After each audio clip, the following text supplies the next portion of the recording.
So I know you do coaching, but I guess more specifically around other outside things, or like how much time would you say you give in a year that you actually invest in yourself to continuously learn? I don't know how to quantify that. I'm in, besides my role playings in the morning, I'm in 2 mastermind groups every single week that we speak. One of them is actually just a regular mastermind group. The other one we just started, it's a targeted mastermind group. We're only talking about how to meet and do business with attorneys. It's a target focus. Interesting. Do you still role play? I would say I role play some. A lot of my individual calls in the morning are like one-on-one mastermind calls. But yeah, I still role play. And then, so next up, I don't know if he's in the bathroom. Where's Michael Klein? There he is. Michael Klein. He is one of the high-level producers that I was actually following when I came into the space. He doesn't know that though. So I was actually looking up to him. I've seen all the transactions he was doing. I was seeing everything he had going on. His career volume is 1.1 billion. Okay. He's an avid fisherman, and he traveled the world scuba diving. Michael Klein. Thanks, Dean. Yeah. Thanks for being here. A lot of great stuff before this, and especially when we talked about accountability. I think it was $1,000 for one or $500 for another. Yeah. I think the strongest accountability I did was a number of years ago when I wanted to lose weight, and somebody at a Mike Ferry seminar challenged me. He gave me till the next retreat to lose 25 pounds, and I said, all right, if not, I'll give you $500. He said, bullshit, it doesn't mean anything to you. So remember, accountability has to mean something. So I said, what is it going to cost me if I don't lose the weight? And he said, $5,000. And I missed it by 2 pounds. And I had to write him a check for $5,000. Yeah. But accountability could be other things. I have a friend who has a problem getting up in the morning. We now, for the last 18 months, we speak every single morning, 6:30. That's when her day now starts when I call her. So find something that you don't do well and find somebody to hold you accountable to it. Nice. So can you tell a little bit about how you got started in the business? It is interesting. So I've been in and out of different sales jobs in my career. And I was actually working for my brother who owned a payroll service. And I walked into Liberty Realty to try and see about selling them payroll. My broker tried to convince me, like he does everybody, that you should be selling real estate. My biggest question to him, can I make $100,000 a year? And to this day, he's become a good friend, and I always joke with him that he lied with me on day one because I've never made $100,000 a year. But when you're new in the business, I mean, in my mind, how do you even sell a home a month? It just sounds like you can't do it. But it's a matter of putting your mind to it. That's amazing. It's so funny how, like, where you've come from and what you're doing now. Yeah. And it's so funny how your mindset shifts in that, right? That you went from $100,000 to now where you are today. I actually knew somebody that was in real estate in the suburbs, and when I told her I was switching careers at 40 into real estate, she's like, be careful, it's a really tough career, you don't have consistent money, you're going to go months without selling homes. Later on, she said, I think I was selling in the wrong spot. Exactly. But it's not the location. It's just you as an individual, what you decide you want to do. 110%. And then, Michael, what do you feel like has worked well in your business for you? I think the list is probably large. It starts with commitment to wanting to succeed and not waking up and thinking,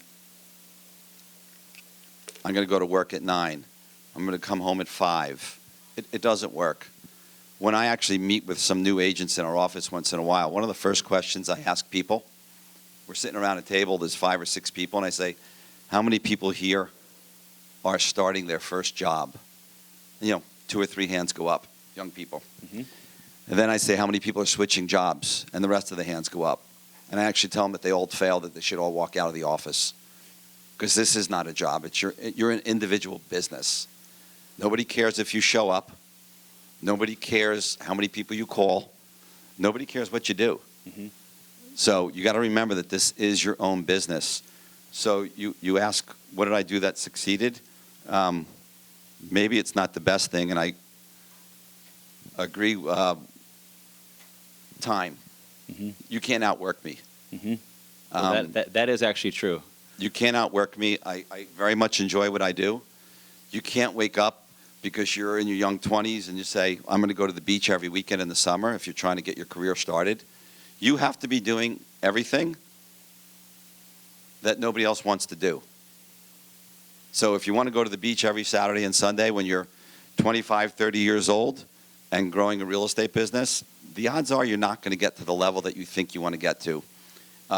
I'll tell you one other thing, Dean. I had somebody in my office come to me 18 months ago, and he said, I really want your business. And I just looked at him and I said, no, you don't. You want my results. And I'll tell you why I know that. I said, because I'm here at 6:30 every single morning. I've never seen you. And I go home between 7 and 7:30 at night, and I've never seen you. So realize that building a business, which is what this is, whether you're a single person or whether you have a big team like Tina, it takes commitment and it takes time. You're not going to come into the business today and start selling 60 homes in 1 year. 100%. So I'm hearing sacrifice and Sacrifice. Yeah. You always have to sacrifice. If you want something, something else is going to suffer a little bit.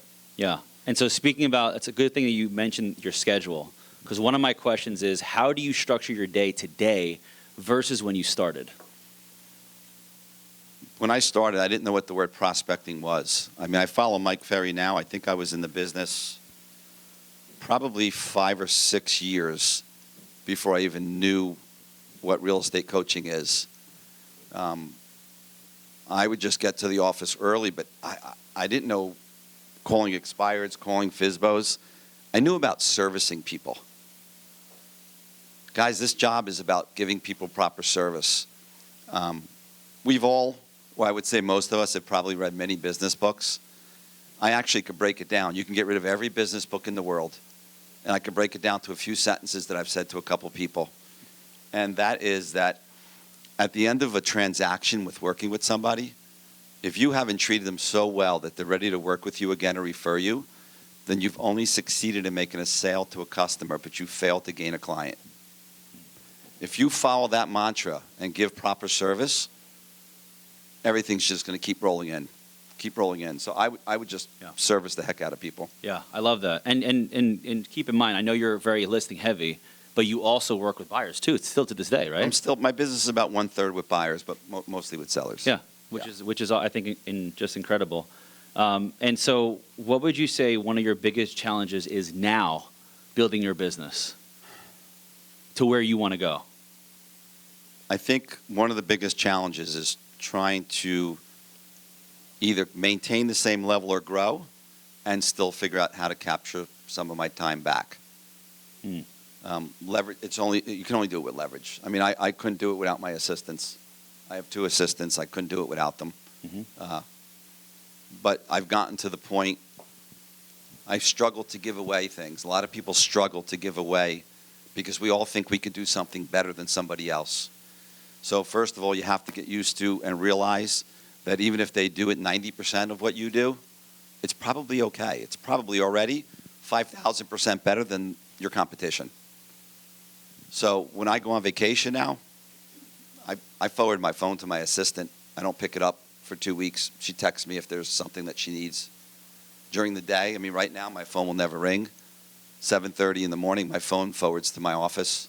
I pick it back up at 6 o'clock when my assistant leaves. So you try and figure out things that allow you to focus on what you need to focus on during the day. Yeah, got it. So I'm hearing like a lot of time, you basically are trying to get your time back more today, and then going. So there's a lot of newer agents here that I see in the crowd, because when we did the tally for how many people have been in the business from 15 years ago plus, there was like half the room, more than half the room. It's a lot less than that, and you've been in it for a long time. 20 years. When you were 20 years now, what would you say when you were starting out, building the first 5 to 7 years of your business? What was the biggest challenges that you had to overcome during that period of time too? I think the biggest mistake I made in the beginning, because I didn't have anybody to follow, was not knowing what a CRM system was, not using one. I still meet agents today that are in the business for 7 years. I'm like, what do you use for CRM? They go, well, I use an Excel spreadsheet. And I'm like, are you serious? How do you know when to call, who to call, notes? I mean, I had an investor call me the other day with a question, not somebody I've done work with, but he said, we've spoken in the past. And when I pulled him up in my CRM, I said, yeah, we spoke in November of 17 when you called me about XYZ property. And the guy was just totally blown away. The more you can impress people, the more they want to work with you. So CRM system, like I said, I didn't know that I should schedule my time to look for business. I just knew that I should work 14 hours a day. That's all I knew. So scheduling is extremely, extremely important. Coaching is extremely, extremely important. I shunned away from it in the beginning because I didn't know anybody in my market doing more business than me before I was in coaching. And I was like, well, why should I do this? Yeah, you were like a pioneer, I feel like, in this then, market over here. And then when I went to my first local seminar from a Mike Ferry coach, and I talked to him, and I said, you know, you keep talking about expired, you keep talking about for sale by owners. I don't do that. I said, and I'm grossing $800,000 a year. And he said, well, we don't have to focus on that. I said, that's great, and I signed up. First thing my coach wanted to talk about was calling expireds and for sale by owners. We went 2 or 3 weeks, and I wasn't looking forward to the call. And then I tried to get out of the contract, and Mike Ferry said, sorry, but contracts aren't cancelable. And I switched coaches, and I told the new coach what the problem was. Okay. And they said, wow, if you don't call expireds, you don't call for sale by owners, you don't even call your database, and you're consistently doing 7, 8, 900,000 a year, we're going to concentrate on building that, and then we'll also talk about adding on calling other sources. So I think the most important part out of that is a lot of people talk about getting into coaching. There's a difference between getting into coaching and being coachable. I spent many years in coaching, and I would take the calls and I would talk to my coach, and then I'd hang up the phone and I'd go back and do things my own way. So if you're going to go into coaching, and I highly recommend it at some different level, there's, you know, everything's not one-on-one. You got to go in open-minded, and you got to listen to your coaches. They're only there to help you. And then just going back, and that's a very good point. And going back to the CRM, do you have any preference on a CRM that you would recommend? I switched just under 2 years ago to Follow Up Boss. They're actually new on the market. I think it's 7 years now. I will guarantee you that if we go 10 years out, they'll probably have half the real estate industry. Yeah, I agree. It's a phenomenal program. And it's not just that it's a CRM. It's sometimes I would have to talk to my assistant. But now we're all on a CRM. So if she's emailing a client, texting a client, I see what she spoke to them about. She sees what I spoke to them about. Everything is in there. God forbid you ever get called into a legal action. Everything is recorded in chronological order. Calls, text, emails, phone calls. It's just an incredible system. Yeah, we use it as well, the Dean Clark Group, so we think it's awesome too. And then what amount of time would you say that you invest into learning more about the business? So I know you do coaching, but I guess more specifically around other outside things, or like how much time would you say you give in a year that you actually invest in yourself to continuously learn? I don't know how to quantify that. I'm in, besides my role playings in the morning, I'm in 2 mastermind groups every single week that we speak. One of them is actually just a regular mastermind group. The other one we just started, it's a targeted mastermind group. We're only talking about how to meet and do business with attorneys. So it's a target focus. Interesting. Do you still role play? I would say I role play some. A lot of my individual calls in the morning are like one-on-one mastermind calls. Okay. But yeah, I still role play. And then as you were building it, let's say in the first 10 years, how many times a week were you actually role playing and practicing your scripts and dialogues? Guilty, almost none. Okay. How about the next 10 years? Not enough. Not enough. Okay. Not enough. Not enough. I think I could have done better at that, and I didn't have the proper guidance to do it. And I was always like, do I really need to do A, B, and C if I'm doing more business and making more money than everybody that's asking me to do A, B, and C? Never did the flip-flops and the shorts. I always laughed at all the agents in our area who think that they live on the California beach. I actually came out of a listing appointment once, and there was an agent leaving as I was going in. He had his travel mug of coffee he brought to the appointment. So, guys, and I'm looking out here, some people are dressed in suits, and I know it's a seminar. Some people aren't. But the people that you're meeting judge you from the moment they see you. You don't even have to open your mouth, and they've already made a judgment about you. So, dress the part is my belief. Okay. So I think that's one thing. I think that if I had the opportunity and I was starting over today, I would have done more research. I would have gotten into coaching earlier. I would have found mentors earlier, people who can help propel me. There's plenty of people out there that are willing to give if you're just willing to ask. So Nice. I think those are probably the biggest differences. Well, thank you. And with that, thank you, Michael Klein. Questions? Questions? So how are you getting the business if you weren't prospecting, calling FSBOs, expires, and still making Great that question. money? So remember somebody earlier talked about that fun thing called floor time? I did that in the beginning, but I treated people so well. I remember one client that I called her up at 9 o'clock at night one night because I knew what they were looking for, and somebody had just sent me over a new building being built, and it was exactly what she wanted. And I said, "Where are you?" And she said, "I was just leaving town." I said, "Turn around, I have the floor plans." Met with her at 9:30 at night. She had to wait a year for her home to be built. But because of the way I serviced her and responded to her, I did business with 7 of her friends before she closed a year later. And then it's a matter of following up with those people. I had somebody I know in the business that's been in it longer than me. About 3 years ago, he introduced me to his son, 25 years old, coming into the business. And he caught me off guard, and he said, "Give my son one, I respect your business, give my son one piece of advice." And when somebody takes you off guard, you're really off guard. And I thought about it. And I looked at him and I said, when you do business with somebody and the transaction's over, make sure it's not over. Make sure you follow up with them.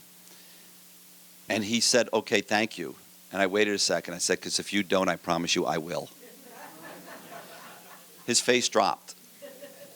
His father actually owned his own firm. The next week he said, "Remember what you told my son?" And I said, "Yep." He goes, "I made that the topic of my office meeting." Because too many people think that when you do business with somebody once, that they owe you and that you own them. And I used to see it in my own office. People say, "What are you doing working with Mary? I sold her home 4 years ago." Congratulations, you sold it 4 years ago. You don't own her. So make sure that you continue to follow up with your clients. Time for one more question?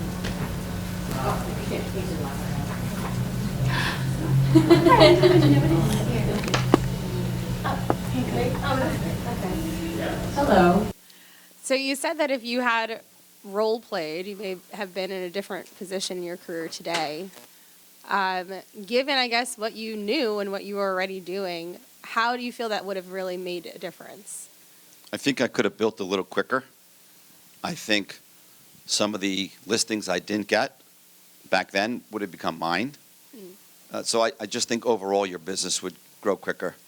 I might be 20 years in the business, but even last year, I spent for almost a month, I wrote out my listing presentation every single morning for a month.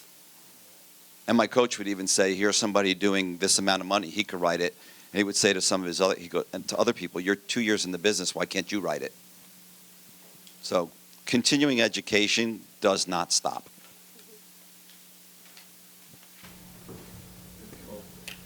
Any other questions? I had one, Dean, but I'll make it really quick. Okay. So I remember when I got my coach, and I was so afraid to make the calls. I lied to my coach for 2 months. And we would role play, he's like, "Well, you're really good at it, so something's happening." That first few calls, because you were already Michael Klein making a lot of money. That fear can you explain to them, that you still had the same fears? I mean, were you afraid We all, I think 99% of people have the fear of making those initial calls. Oh my God, it's a stranger. How am I going to call them? Who cares? Who cares about the 19 no's when you call somebody else and they say, oh, we were just thinking of selling our home. We were just thinking of renting our home out. We were just thinking of buying a home. Who cares? So just remember that every no is closer to a yes. How long did it take you to get over the initial? Like, it took me probably 6 to 8 months to do. I think it took me longer. Did it? I would call, but in between calls, it would take 3 minutes to the next call. And then after you had a bad call, you all of a sudden didn't call for 15 minutes, or all of a sudden you had to service a different client's account because somebody was just mean to you on the phone.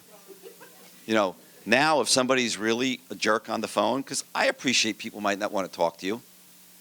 I get phone calls from people and I say, I appreciate your phone call. I do this for a living myself, but you know, I want to, out of respect, I let you speak for a couple moments. I'm not interested.